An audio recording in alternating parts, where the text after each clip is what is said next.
Hey, welcome back. Today we're going to be talking about tools. Now, tools make an excellent gift, but when shopping for tools, it can become extremely overwhelming, especially if you don't know a lot about them. When I decided to do this video, I was suffering from the delusion that I thought it would be a piece of cake. But once I got online and started searching, trying to put together things to present to you, I quickly became overwhelmed myself. I felt like I was bombarded by these, I want to call them these mega tool kits, these 250 and 300 piece tool kits. They come in a giant plastic case, and that's not for everybody. Most people aren't in the market for that.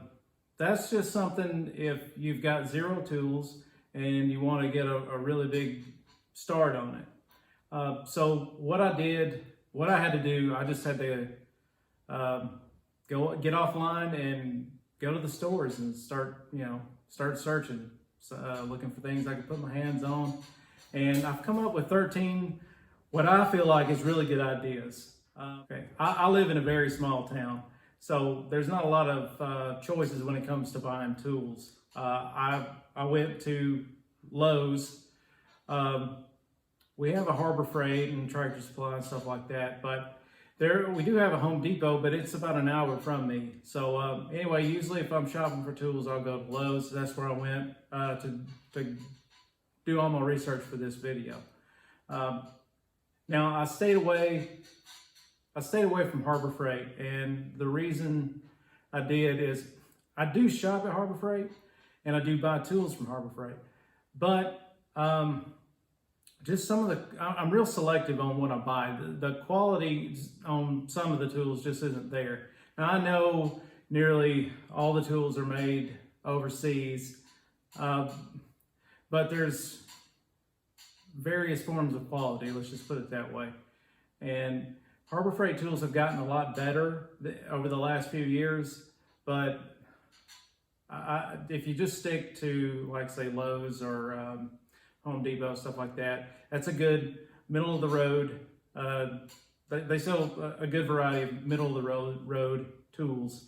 I stayed away from the high-end professional grade stuff, and what I mean by that is I'm talking about Snap-on, Mac Tools, Matco, Cornwell, stuff like that.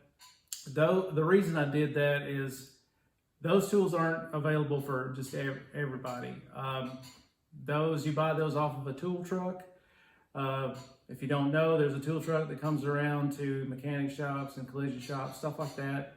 And anyway, it's really good stuff. It's very pricey, but unless you work in an environment like that, you don't have access to those unless you want to go to, say, eBay and buy them used. So anyway, just stick with Lowe's, Home Depot. They've got, like I said, they've got a good variety of some quality tools. All right, let's just get started. Number one, I'm calling this a starter set. It's made by Craftsman. It's a 57-piece set. Now, the reason I say it's a starter set is because it's got some basics. If you've just moved into a new place and you don't have any tools, this is a good one to get started with. It's got a claw hammer, a tape measure, 2 screwdrivers, Phillips and flathead, 2 sets of Allen wrenches, those are standard and metric, a pair of pliers, a utility knife, a 1/4-inch drive ratchet, and a set of sockets. It's also got a ratcheting bit driver. That's the thing that you see that looks like a screwdriver, but it's not. It comes with an assortment of bits, and you attach those bits onto that. And it could, I don't know exactly what bits come with this kit. It could be, I'm sure there's a Phillips and a flathead and probably some Torx. But anyway, it's a very good kit to start a foundation with. The only thing it didn't come with that I wish it would have is a torpedo level. Now I'm going to, I'm including links to all this stuff. So you can just, just look in the description and you can go to those links and that'll just streamline you, get you right to it. And anyway, so I'm including a link for the torpedo level with this kit as well. If you don't know what a torpedo level is, it's just a short little level. They're really handy. If you need one if you're going to be hanging a picture, a picture frame or a coat rack or even a toilet paper holder or whatever. I mean, they're just very handy to have. I mean, you're not going to use it to build a house with, but I mean, for inside, like I just mentioned, they're very handy. So anyway, I did look for some other starter kits that came with the torpedo level, and I couldn't find any. So, but I really like this kit, and I think just get the little level, and that would complete it. Okay, number 2 is it's a tool bag, and this one is made by Work Pro, and it's a 16-inch tool bag. Now I have a tool bag too. Mine's a snap-on. I believe it's a 16-inch as well. I've had this for nearly 20 years, and it gets used nearly daily. Well, maybe not daily, but it does get used all the time. Most of my tools are at work, and I have some stuff here at the house, but I don't have a lot. But when I need some things, I just, I load up my tool bag and bring them with me. Also, I mean, these are real handy if you're going on a trip. You can load up some tools you think you might need, just in case you run into an emergency, and throw it in the trunk of the car or in the back of the SUV and take off. Also, or on the job site, if you're helping a friend or something like that, and you build a deck, you throw in there what you need, and because sometimes lugging around a big toolbox is just it's a hassle, and you can just take the bag and load up what you need and take off. But it's really handy. This one looks like a really good bag. It's got really good reviews. The base of it's waterproof. So if I didn't have this one, if this one were to wear out, then I would be looking at purchasing that one. Okay. Number 3 is a 30 bin organizer. And what by bin, I mean, they're just little drawers is all they are. I have something real similar to this. I have 3 of them. I don't have the 30 bins. I've got, mine are 18. But like I said, I've got 3 of them. And these things are really handy. If you've got anything small that needs a place, needs a home, these are good. You don't want stuff sitting around in buckets or cans or mason jars or taking up space like a junk drawer in your toolbox or anything like that. These are really handy, and I really need another one, and I'm probably going to be getting one of these pretty soon. Okay, number 4 is it is really hot in here. The end of May, it's Alabama, even at night. Okay, number 4 is a measuring tape. This one, I really like this one. This one's made by Crescent. It's the Lufkin Shock Force. It's 25 foot. They've got a variety of lengths. They got anywhere from 16 feet. They may have something smaller. They may have a 10. I don't think so, but from 16 feet to 35 feet. Now, right now, I would say stay away from the 35 foot one. The reason being is on all the 35 foot measuring tapes that I've read reviews on, the retracting mechanism in it goes out, like in a pretty short period of time, like we're talking 2 months. Now that's regardless of manufacturer, whether it doesn't matter if it was the Lufkin or a Stanley or whatever, just all the 35 foot tapes I looked at, that seemed to be a problem. Probably, if I had to guess, I don't know how they're manufactured, but if I had to guess, I would say that it's probably got the same retracting mechanism in it that it does on the 25 foot. It's just with that extra 10 feet of tape, it's probably putting a strain on it, and it's causing it to fail. But I don't know for sure,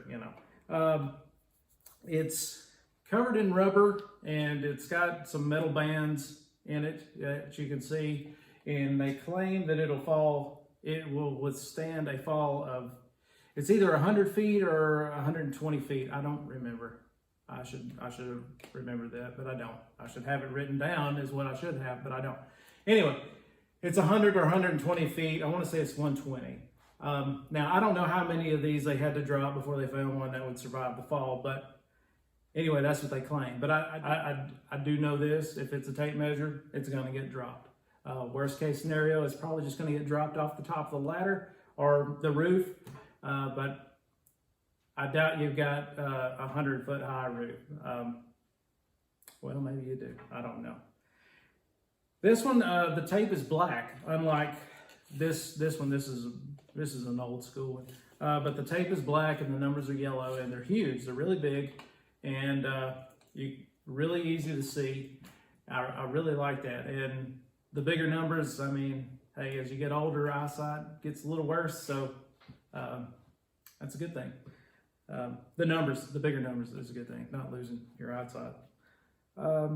Another thing that I think is really cool is you see on the back side of this tape, there's nothing, it's blank. But on this one, it's actually got the unit of measurement on the back side of the tape, which, you know, I don't know when exactly you would need that, but it's nice knowing it's there in case you do need it.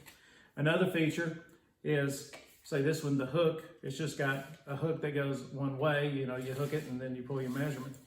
Well, in some cases, what you're needing the hook to is in the other direction. So you would have to turn this upside down and hook it and then pull your tape and twist it over. And you may not get an accurate measurement. But this one, it actually has a hook on the top side. So I really like that. I think that's a nice feature. Another one is they claim that it has a 17-foot reach or a 17-foot breakaway or standout. I think that's how they word it, a 17-foot standout. If you don't know what that means, is, well, it'll go 17 feet, they claim. I haven't tested it yet because I don't have one. But they claim it'll go 17 feet before it collapses under its own weight. So that's pretty impressive. This tape measure it's a really thick tape. I mean, it's good. It's heavy duty, but it collapses after 7 feet. So 17 feet, that's quite a feat. I guess that's it on that one. Oh, it's also got a lock, so you can pull your tape out and lock it. But I think that's pretty much standard equipment on all tape measures now. So, but anyway, really nice tape measure. The one I have at work is worn out. The numbers are getting really hard to see, and the tape is breaking. And it's about time for a new one, and that's what I'm getting.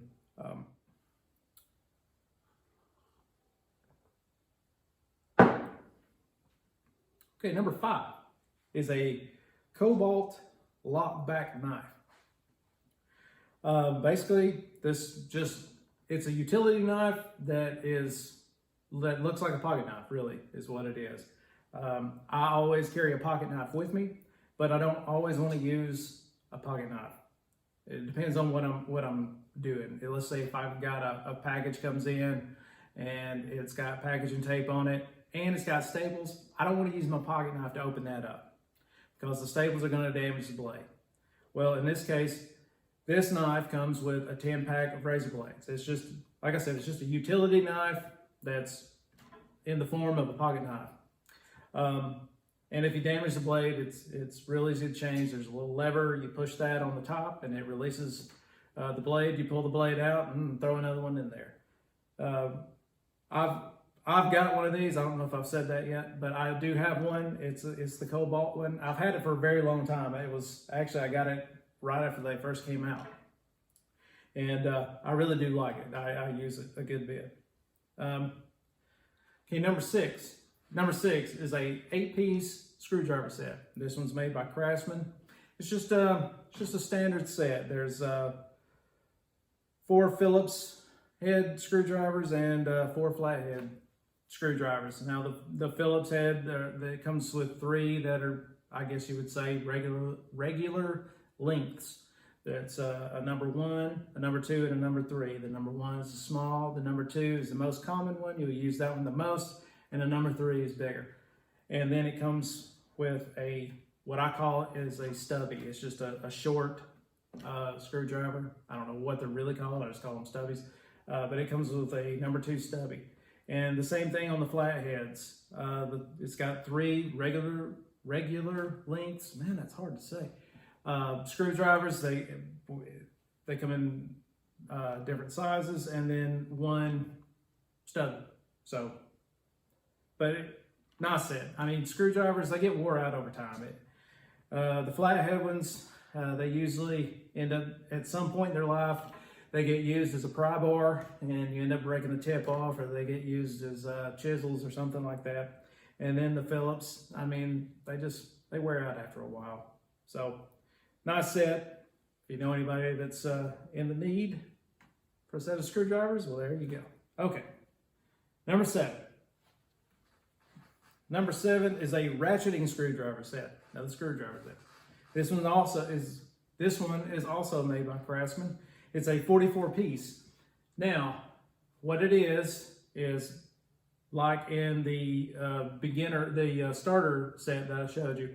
It has a ratcheting style screwdriver that's got a receptacle on the end of it, and it's got an assortment of bits, something like 42 or 43 bits. And I couldn't get the details on what bits are included, but I'm sure it's Phillips, flatheads, Torx, square drive. I'm sure it's got Allen key sizes, a variety of Allen key sizes.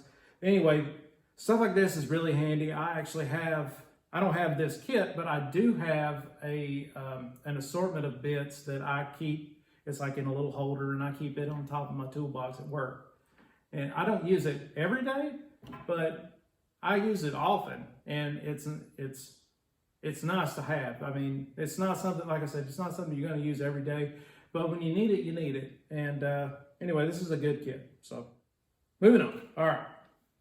Number 8 is a socket set. This is a 1/4-inch drive socket set. This is also made by Craftsman. Now, I own this set. Like I said, I own this set. I really like this. I keep this one in my truck, and I really like the ratchet. And it comes with an extension, and it comes with a set of standard sockets and a set of metric sockets. Have I said I really like the ratchet? I really do. It's got a good feel to it. I bought this set at Lowe's.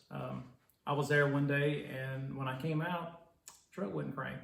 The starter had went out, and I didn't have any tools with me, so I went in and looked for what I thought could get the job done, and this is what I got. And I was able to change the starter there in the parking lot.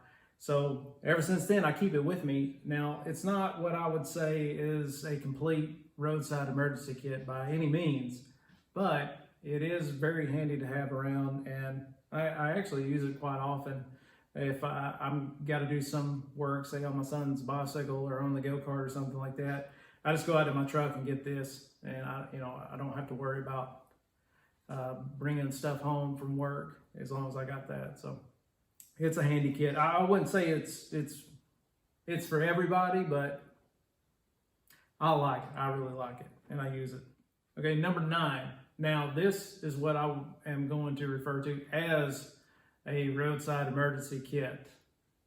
This is a pretty complete kit. This is 80 piece, and this is made by Cobalt. It's got 2 sets of wrenches, standard and metric. It's got a 3/8 drive ratchet, which this is a 1/4-inch drive, but it's got a 3/8 drive, which is the size bigger than this one. It's got 2 sets of sockets, standard and metric. And then it's got 1/4-inch drive sockets as well, and it comes in standard and metric, and it comes with a little adapter to adapt that 3/8 drive down to a 1/4-inch drive to use those.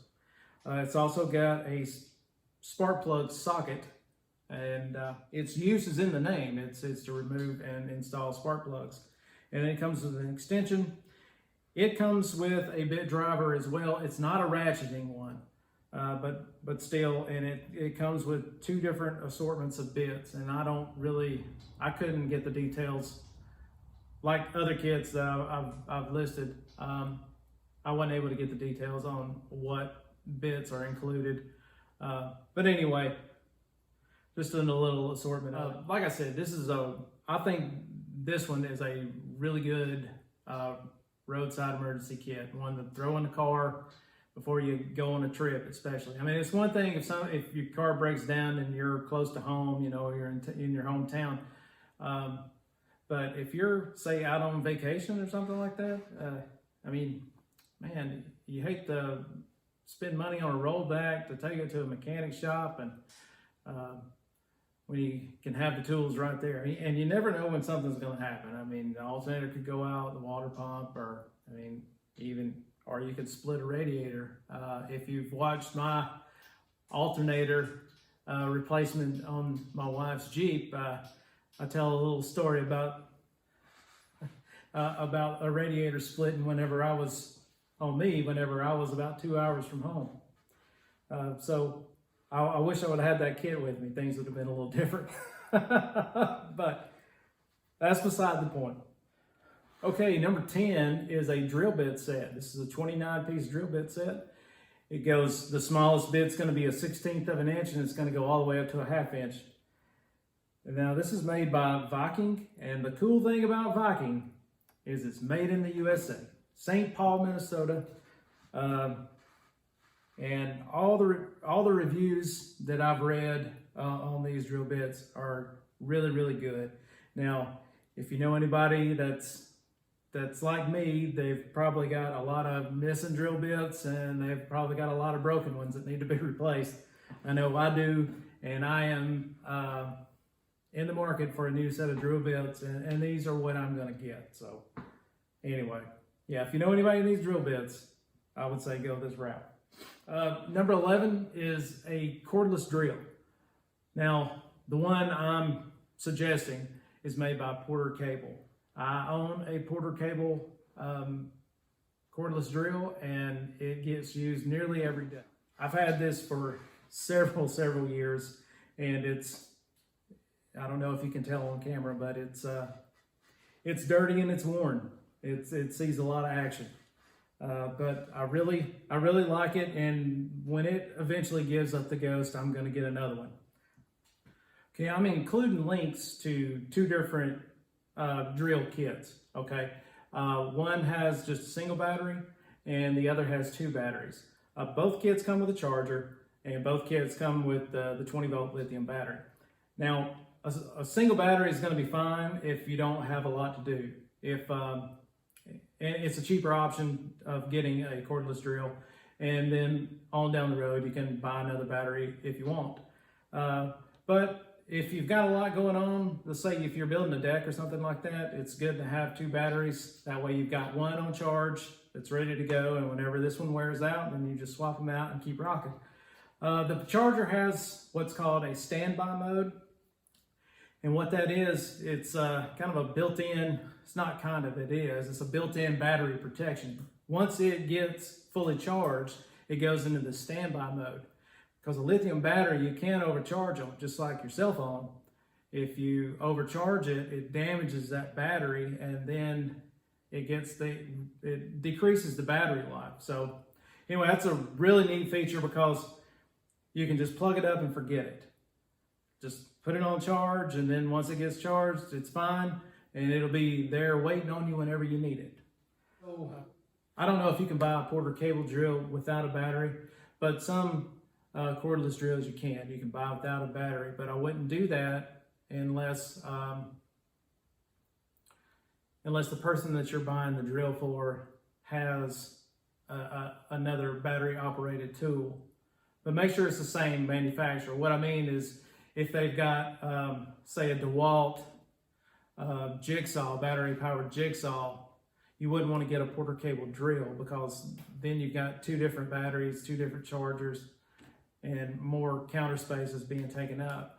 So if they had like a DeWalt jigsaw, then you could get a DeWalt drill, and then that way the batteries will interchange.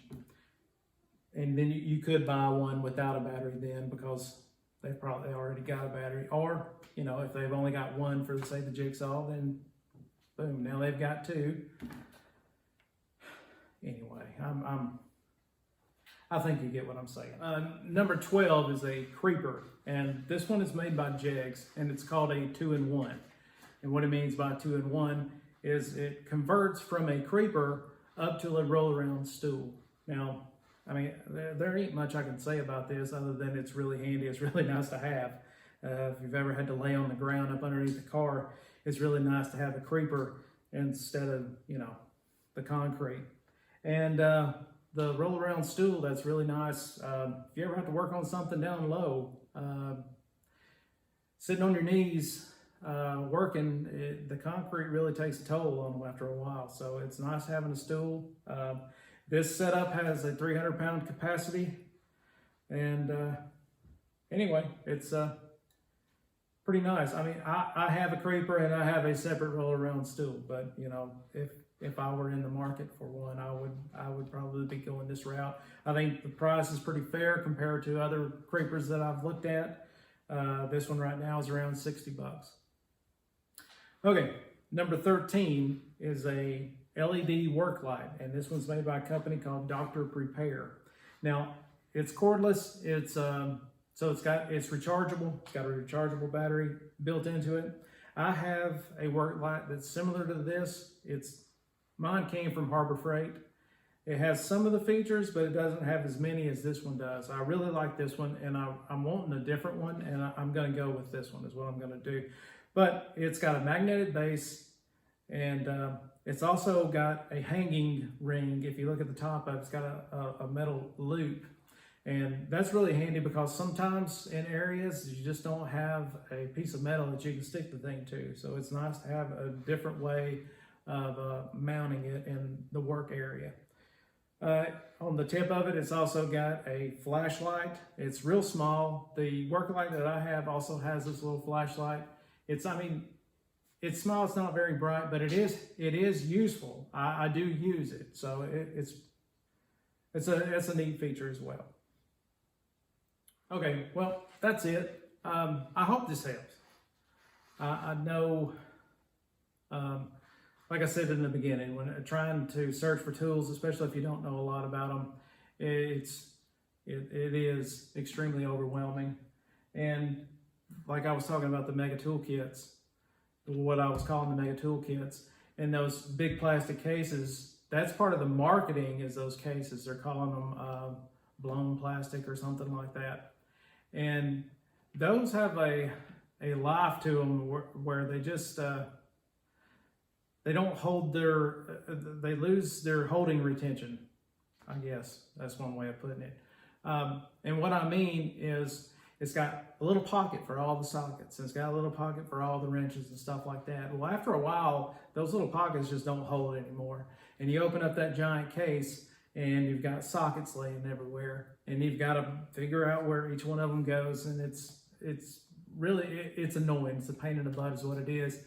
And something like that, you wouldn't want to carry it around in that case anyway. What you would want to do is you would want to put all those tools in drawers of your toolbox.